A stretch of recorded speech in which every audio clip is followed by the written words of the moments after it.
Welcome to part 2 of the WMD Weapons and Mass Decoration.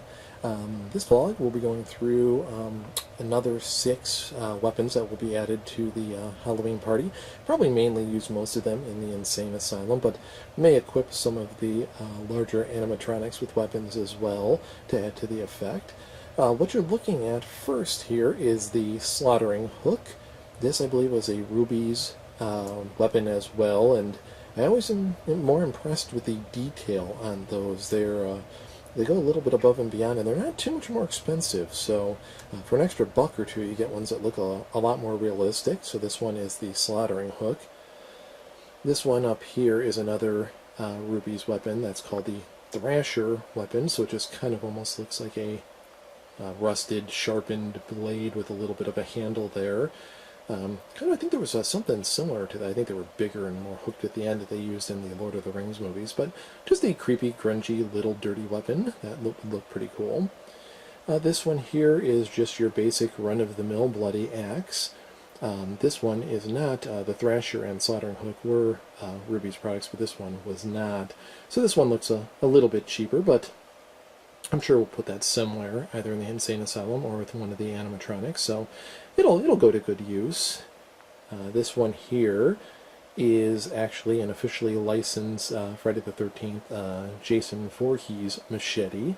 I'm not sure if I really overly like the real dark coloring of it, but I think it was like $2 or something like that, so it was a lot cheaper than the other ones that were that I found online, so it'll do the trick.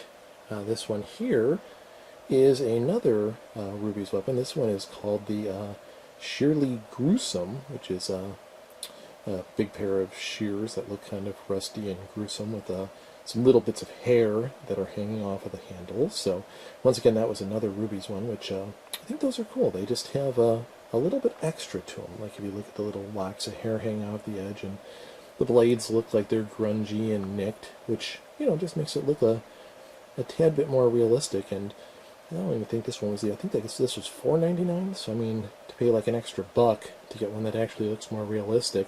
Once again, there's like a swivel joint there in the middle that you can tighten. There's a little nut. But like all these things, they'd be great for display, like laying them around in Insane Asylum or putting them in a prop's hand, but none of them are overly durable, so I would take it easy if you buy any of these. And then last but not least, it is just your basic sickle.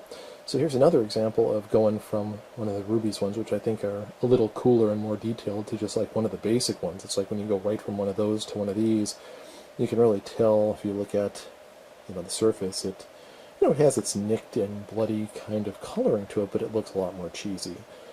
They actually have another one of these sickles that is a little bit nicer, that looks, I don't know if it's made by Rubies, but it looks pretty similar to the other ones that I'm still going to be looking for, but it was sold out most of the places that I was looking, or too expensive. So I'm going to be keeping my eyes peeled for that.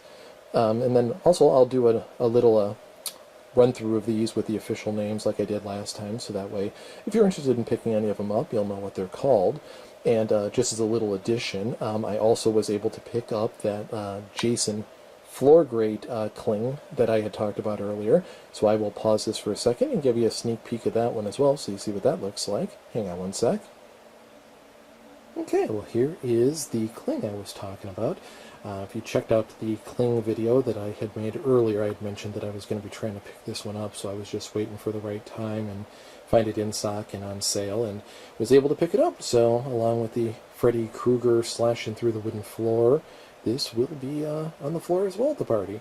So just thought I'd give you a little added bonus. Hang on here, and we will show you the close-up of all the names of the props, and give you a better idea of what they're called in case you want to pick them up.